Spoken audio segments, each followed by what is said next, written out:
posted this earlier today in the team's website. So the plan is to bring the kinematics and control topic in for a landing over the next 2 hours. The controls aspect we will study indirectly through the homework, the next homework exercise. Okay. So I mentioned Ackermann, right? And we spent so much time deriving the motion equations for the differentially steered vehicle. But there are other architectures. And if you have a robot that fits those architectures, then you have to use the equations appropriately. But it just so happens that for anything less than 125 kilograms, differentially steered robots are used a lot. So this is the Ackermann steering. So Ackermann was a person, and it could be that the original patent is in his name. So the main thing about this is that the front two tires cannot be in parallel. So you would think, looking at a car, that the tires are in parallel. Yes, that's true when the tires are pointing this way. But the moment you turn, they assume a different angle, each one of them.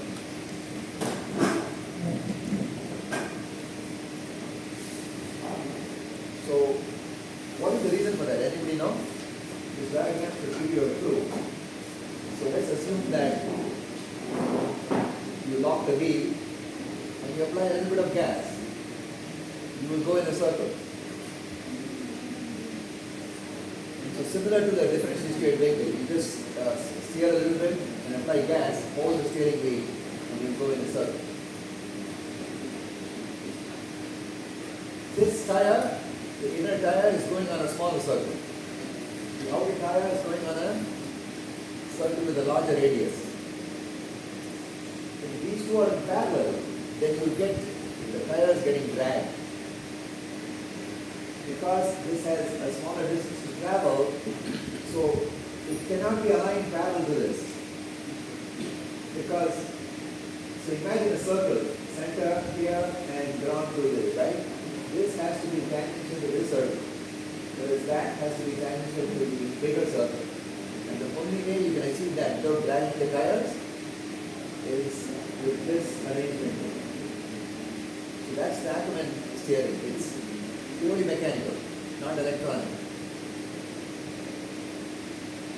So perhaps the very, very, very old cars did not have this, and they were dragging when they were turning.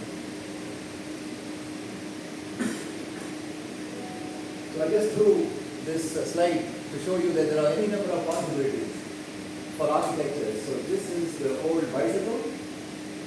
So the shaded tire indicates the powered wheel, whereas the other one, unshaded, is non-powered. And the fact that it has these two sticking out indicates that we are steering with that. So this is the bicycle model. This is a differentially steered vehicle. Yesterday I said that typically you need support, but if you have a differentially steered vehicle with the center of gravity underneath the axis of the vehicle, it is possible to manage with two wheels. It will not tip over. So remember I told you, you typically want symmetry. So here are two drive wheels for a differentially steered vehicle. You typically want to put two of these just for support and symmetry and balance. And then, there are many others. Here's another one. Now that's not a differentially steered vehicle. That's like the auto. And then you can go through the others on your own. There are many others. This is the Ackermann. That's the symmetrical differentially steered vehicle. Now it has two supports here also. Those are passive wheels. Could be faster, could be even a spherical wheel. And that's the idea of this whole thing. So there are a number of architectures. So every architecture comes with the equations that determine its kinematic motion. We just focus on the differentially steered vehicle. Also I mentioned that if your vehicle is long and narrow, this is circular, and the P, remember the point P that we used in our derivation, it is here, directly between the two wheels. I don't know what's happening to my mouse. So it's directly between the two wheels. So now when you turn, the platform is not going to hit anything. But if you have a triangular, long tapered triangle, then obviously, the tail will come out, and you have to watch out that you don't hit somebody.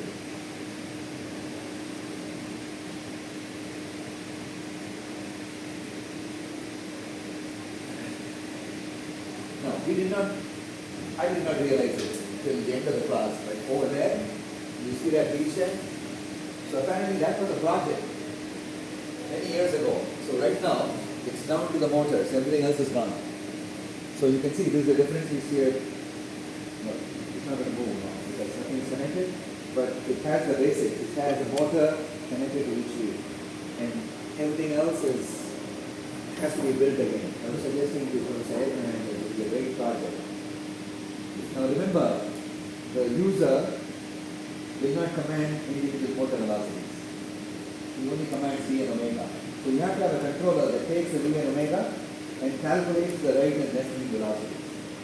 You may not have realized it. I'll show you in a few minutes that given V omega, it's possible to figure out the rotation of this and the rotation of this. Given the rotation of these two, it's possible to figure V omega. It's two linear equations. So given one, you can find the other and the other way around. So the controller has to do that so that the motors know how to spin, how fast to spin. So it's actually quite a nice vehicle. It's very hardy as you can tell. It has two caster wheels. See the wheels? The caster wheels have been sitting around for a long time. It needs some oiling. And typically when you move this, they're supposed to flip easily. Otherwise, you know what's going to happen. When they don't flip easily, they're going to mess up the encoders. Because there's going to be a jump. Because it's struggling to, and that is going to cause a force which messes up the encoder. So it needs some work, it needs some oiling or maybe even new tires.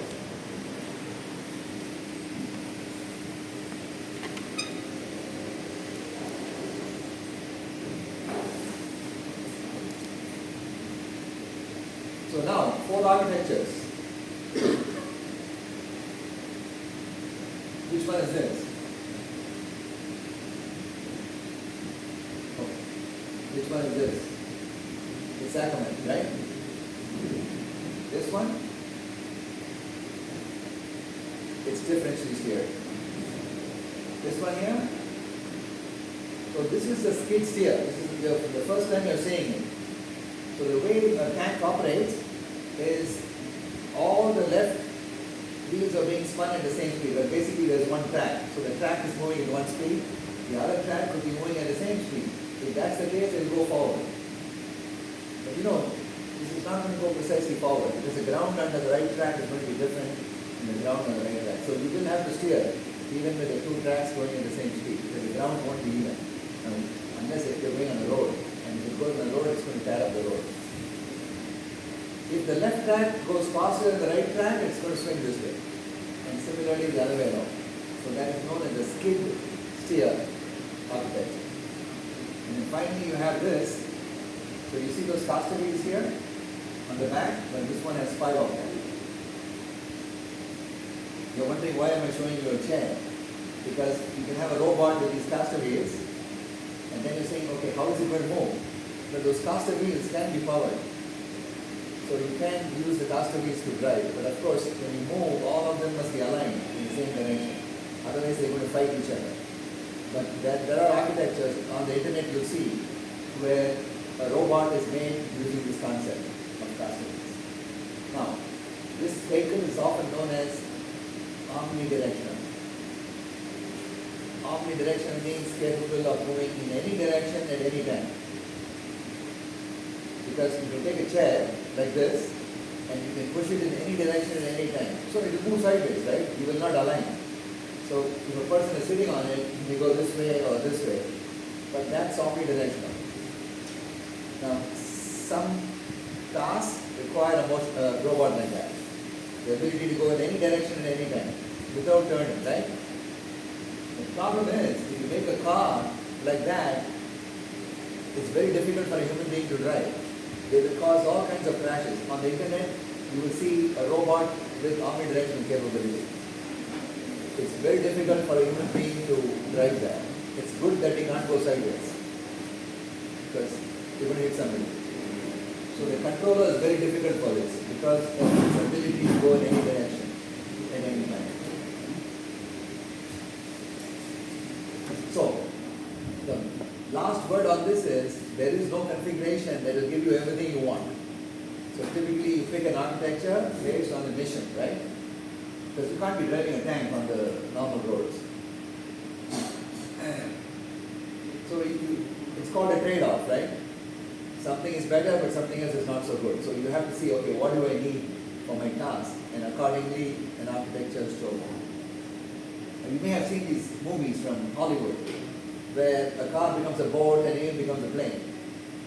So way back then, James Bond, typically. So people thought that this is not real, it's not possible, but Hollywood has this ability to predict the future. They often can come up with concepts, they think freely. And some of those turn out to be real 10, 15 years down the road. So maybe you need an adaptive design.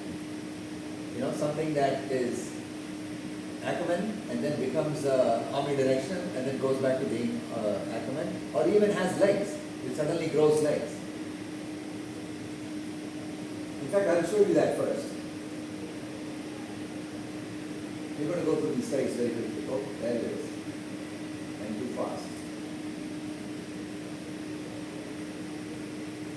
Yeah. So that is a concept. It doesn't look real. It's a CAD drawing, but maybe somebody has made it. So it's got wheels, right? And then it's rolling, rolling, rolling until it is climbing. See, it's climbing here. So if a car had legs for certain terrain, right? Like the car is good for flat terrain, right? Roads. But then when you need to climb, legs are better. So the human beings have legs because typically we expect to be climbing steps and that sort of thing. But who knows? Maybe eventually we'll evolve and have wings and we'll be flying on the freeways. But that's the problem with legs. You can't go very fast, but you can maneuver easily. So this is a combination of rolling as well as climbing.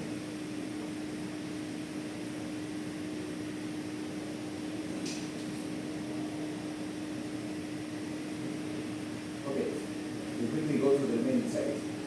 So these are some of my experiences back at my university, because we've had a robotics program since 1995. So this was our very first autonomous robot. You can see it looks pretty horrible with the circuit all thrown on top. It's an old golf cart that was made autonomous. So since it was not originally autonomous, you have to add a lot of things to it. You have to add a linear actuator, which is like a foot, and presses the brake. And look at that computer. That is from like 30 years ago. Look at the monitor. You don't get monitors like that anymore. Cathode ray tube. Okay, the resolution is poor, but this is a wheelchair like this.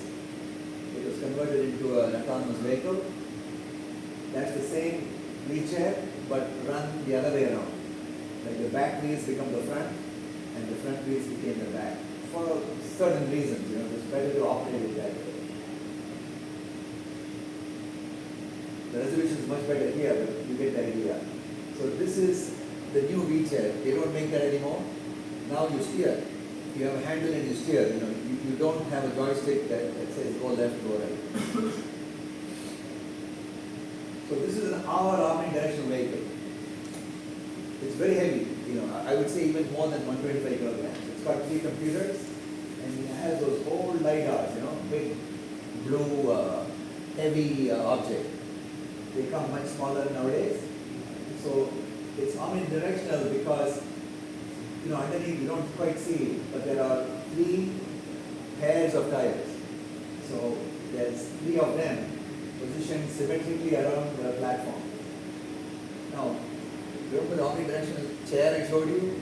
The problem is if you go this way, and if you have a LiDAR, let's imagine that my eyes are LiDAR, I'm still facing this way. That's a problem, because if I'm going in this direction, I want to see in the direction I'm going in. So you don't want to force me to do this, right? So here, what happens is, the upper platform rotates with the wheels. So when you rotate the wheels and point this way, the eyes, here's the camera, and there's a light on here, they will point in the direction of motion. So it's a lot of mechanical work. We built it in the electrical engineering department. Now that is like a two-body vehicle. So the front and the back, there is a hinge here. There is a connecting bar with a hinge. So the front is here because the GPS is there and the LiDAR is here. So that's the front. So when you want to look around a corner, remember I told you that if you have a differential steer vehicle like this, if you turn, your back might hit something, right? So you want to be able to look this way without the tail hitting something. So with this, only the front will pivot. The back will stay in place because of that hinge. We have a bar with a hinge. So this is known as an articulated vehicle. That's the name given to it. It's two body, meaning that front and rear, like a train, engine and a carriage. So this is a differentially steered vehicle. One of my former students is a millionaire now because he writes apps for Android, out of his home.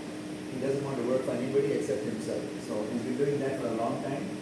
And his first app made about $1.5 million. That was 15 years ago. So he must be much more rich nowadays. Sorry. So this is a purchased vehicle. You can see, you can also go this way. If you're not interested or don't have the time to build a vehicle, you can buy a vehicle and make it autonomous.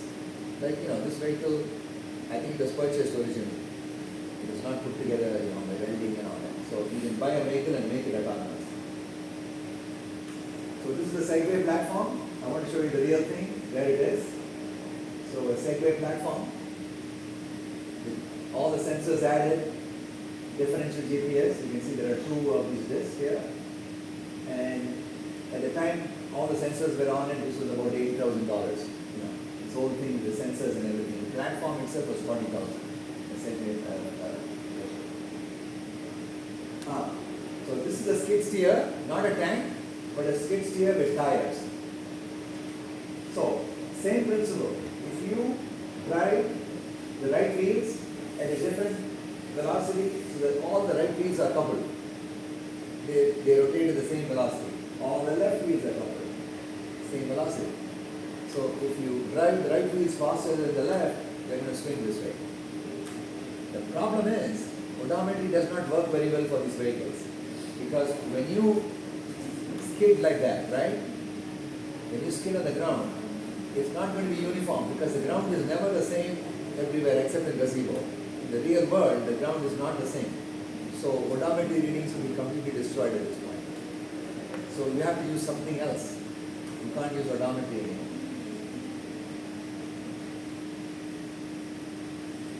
So I mentioned this earlier, walking robots have better maneuverability in rough terrain, right? Human beings can climb the side of a mountain, a regular car cannot.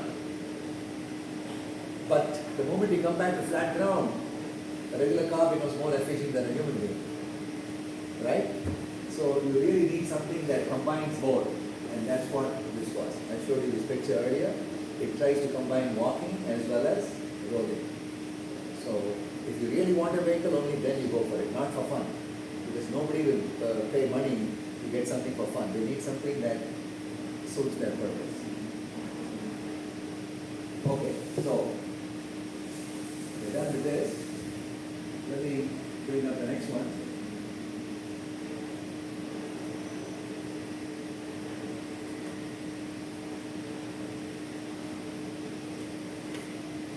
So this one is, I'll tell you in a second.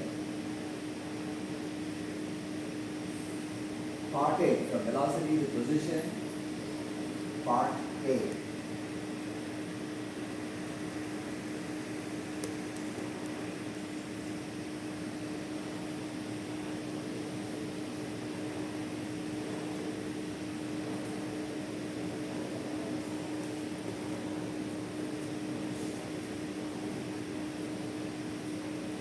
I'll wait till you pull it up.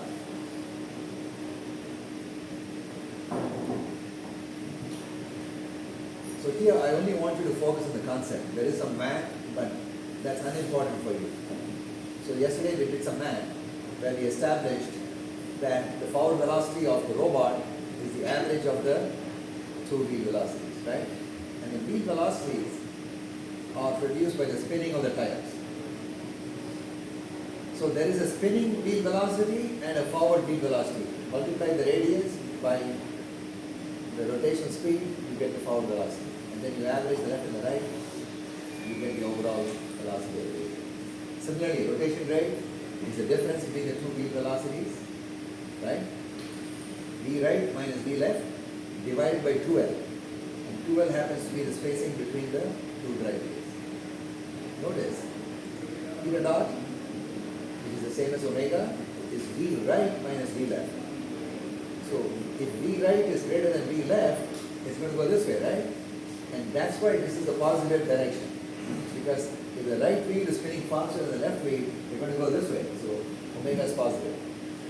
So that's why the convention is used. This is the positive direction.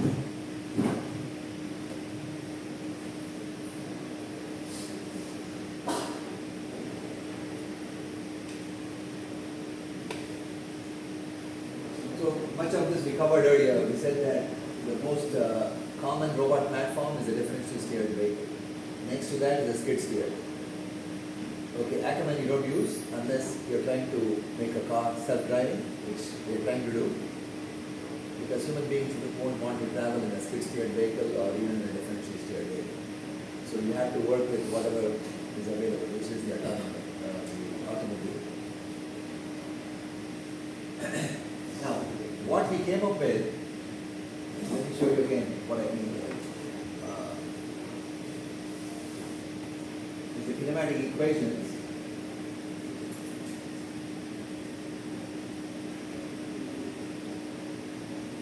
Now, let me bring it up because I'm going to go to the screen side. Kinematic derivation, I think it was called.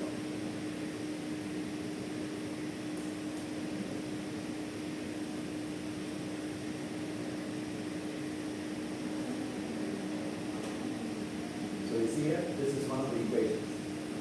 E equals V1 plus V2 by 2. I know the resolution is bad, but you have your own copy. So E equals V1 plus V2 by 2. But V1 plus V2 by 2.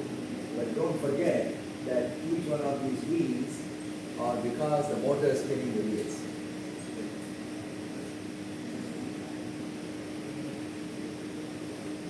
Similarly,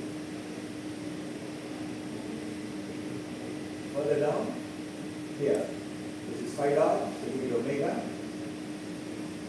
is V1 minus V2 by 2L. So I want to point out something here before I go back to the PowerPoint. Given V, here V and omega, and of course, I know L, right? I have to know the robot I'm working with. So L cannot be an unknown. So given V and omega, can you solve for V1 and V2? And the answer is, we have two equations and two unknowns, V1 and V2. L is not an unknown. So given V and omega, can you solve for V1 and V2? Yes. So that's what the controller has to do, because the human will not specify V1 and V2. He has no idea of what is going on there. So, given V and omega, I can find V1 and V2. How about the other way around? Given V1 and V2, can I find V and omega? Yeah, that's right there. So it's possible to go both ways. Right? But, if you're talking about a limitation of a motor, that motor, it cannot spin at infinity radius per second, right? Which obviously must mean there's a limit on V and omega. So any physical, practical limits on V and omega is coming from the motors. So you have to know your motor's behavior fully. So those two motors are commercial motors. If you take the numbers and put them into the internet, you might be able to get the data sheet. I don't know how old this motor is, but I hear at least 6 years and more. But all modern motors, if you take that motor and put it in the internet, you can figure out what is the maximum speed, what is the maximum torque, etc. So therefore, those limitations are important in a design job. You know why I'm saying this? Because I told you yesterday you're doing the L, right? So for every piece of the L, right, you're only looking at a radius, and you're saying V by omega should satisfy the radius. What happens if I double the V and double the omega? It will still satisfy the same radius, right? So can I put like 1000 meters per second and appropriately change omega? No, at some point there'll be a physical limit. Now I told you, I tried to run the turtlebot 3 at 0.4 meters per second. It seems to be okay. But the old turtlebot 2, they had properly programmed all those limits into the software. So after a certain velocity, it will start to spin. So that is a physical limit that you have to be aware of. You can't be running the motor at 500 meters per second, 100 meters per second. You know, you can do it in software that doesn't capture that aspect. So you have to be aware of that. But note that any R can be satisfied by multiple choices of V and omega. So you have that ability. So R is the ratio of V by omega. So I just briefly wanted to remind you, because we covered this yesterday and you may have forgotten. Okay, so going back to the PowerPoint.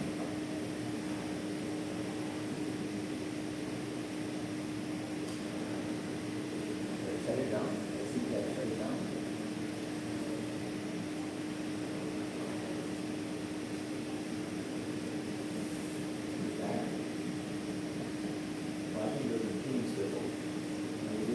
Version. That's okay. This is the same version. So now, that's the velocity model. The two equations for V and omega, that's the velocity model. You know why I call it the velocity model?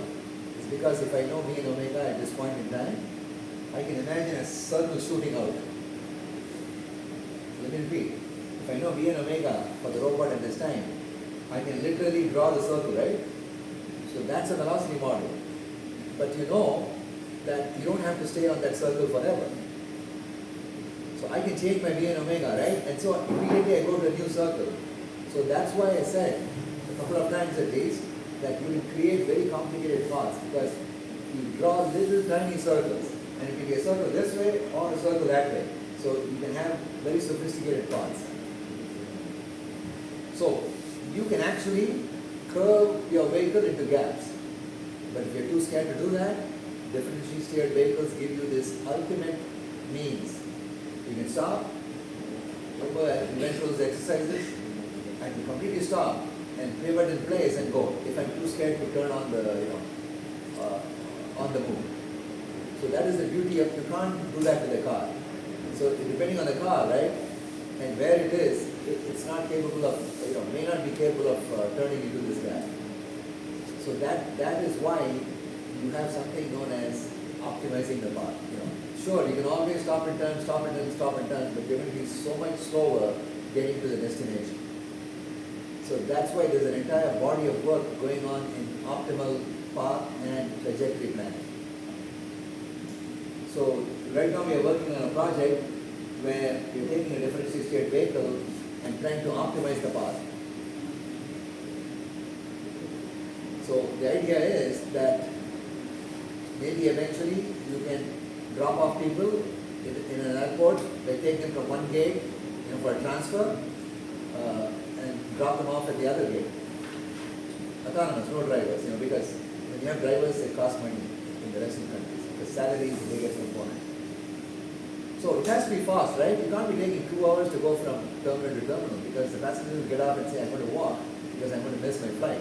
So there is a sense of urgency, right? You can't be saying, oh yeah, I'm too scared to go here, so I'm going to stop and turn gradually.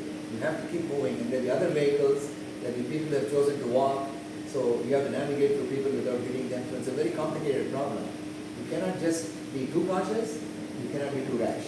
So somewhere in between there is a good choice. So let's see how we can take these velocity equations and convert them to odometry equations. So I want you to focus only on the the global result. The math is easy, but you don't have to stick with the math all the way. So these are the original equations. Let me remind you. This was the model, right? Remember, we have to transform it to the global axis. And I also said that you can throw away the middle column and throw away this and get a reduced form of the equation. So this was what we did yesterday. Can I throw away y dot? Because I threw away yr dot. Can I throw away y dot? What does y dot mean? It means the velocity in the y-axis of the global frame. Now you know that the robot cannot move in its own y frame, right? But the global frame is different. Depending upon how I align the robot, I can get motion along both x and y axes of the global frame, right? So, because some students say, okay, so robot cannot move sideways, so I can throw away y dot. No, y dot is the velocity on the global frame. The only time y dot will be 0 is if your robot is facing down xi dot. That's the only point. One point in time. The moment you change your orientation, you get velocities on both axes in the global frame. Is that clear? So instinctively you say, I'm going to throw away this also because it's a differentially steered robot. But that's not true. So only this is zeroed out. Okay, now the only thing done is he has, remember the equations I showed you just now? V is now written as R51 dot, which is V1, right? V plus R52 dot, which is V2 divided by 2. And similarly, omega on phi dot is written as R51 dot minus R52 dot by 2. Now, in general, you can use this equation through integration by integrating the left-hand side. You can find out where the robot is on the global axis. All you need to do is integrate. And you'll be surprised. Many times, you are used to thinking every interval can be completed. That's not true. You can differentiate any function. You cannot integrate every function. I don't know whether you remember calculus. Not every function can be integrated. So when functions cannot be integrated, you have to do numerical integration. That means computer-based integration. So many integrals cannot be completed because there is no way to get a function that represents the integral. Every function can be differentiated. So it's kind of an asymmetry between differentiation and integration. You'll be also surprised to find that there are two cases where you can integrate. What are those cases? Okay, we already covered this yesterday, so I'm not going to go through this. Remember this? I posed many different questions. I said V is turning at the same velocity but in opposite directions. And I asked you what is the robot doing? So this is a reminder now in case you did not pick up on that. This is the same stuff. Don't worry about this.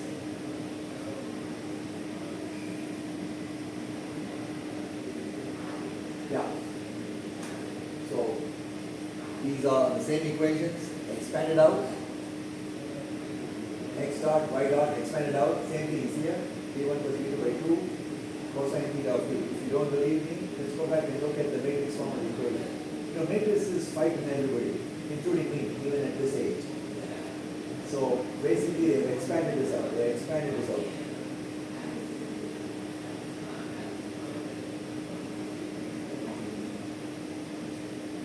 Here. So basically the same equations, expanded. So they cannot be in general integrated. Why is that? Looks easy, right? I've integrated cosines before. Well, this is not cosine of 3t. It's cosine of theta of t. So what is theta of t? Look at this. Theta dot of t is given as v1 minus v2 by 2x. So if you integrate this, you've got to put it in here, right? But this also has also has V1 and V2. So this is known as a coupled equation. The equations are coupled. You see, if you integrate this, then you can put it in there. But this depends on V1 and V2, which are functions of time, and G1 and V2 is there also. So it's a coupled system of equations. There is no interval possible, except in two cases. One of them is the following: robot driving straight. Now, obviously, robot driving straight is useless, because if you have a mission that the robot can only drive straight, then what are you going to do with it?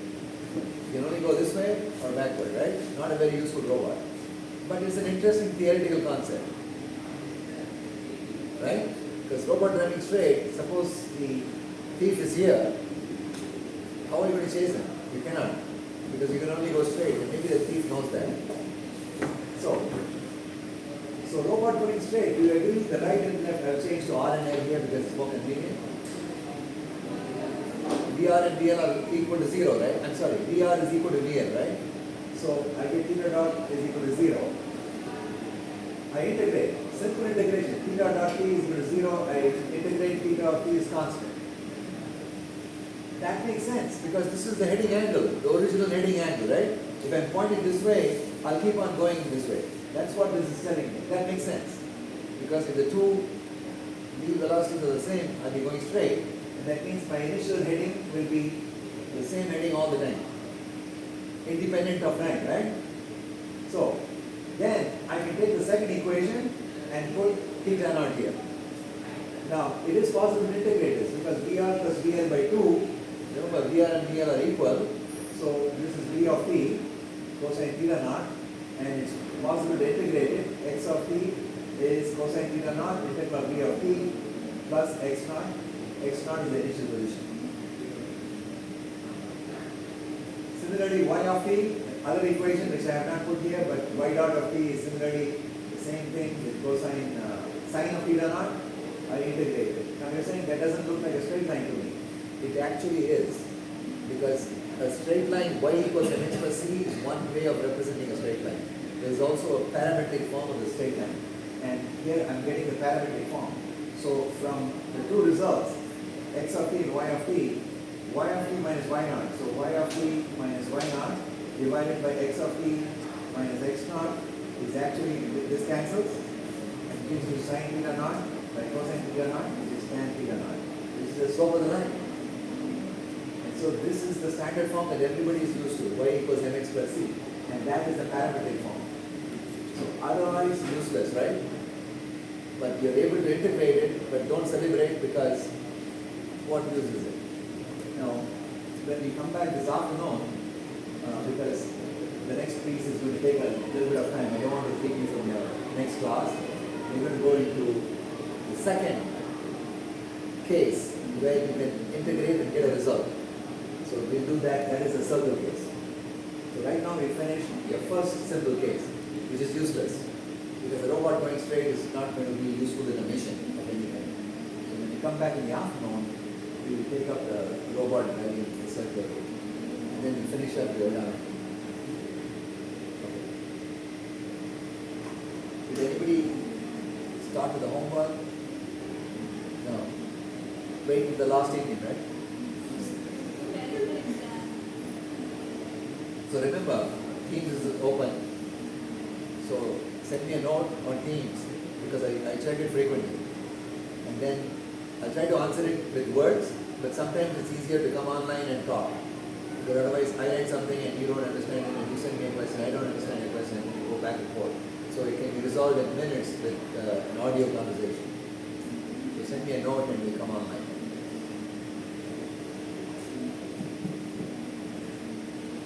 See you this afternoon at 2.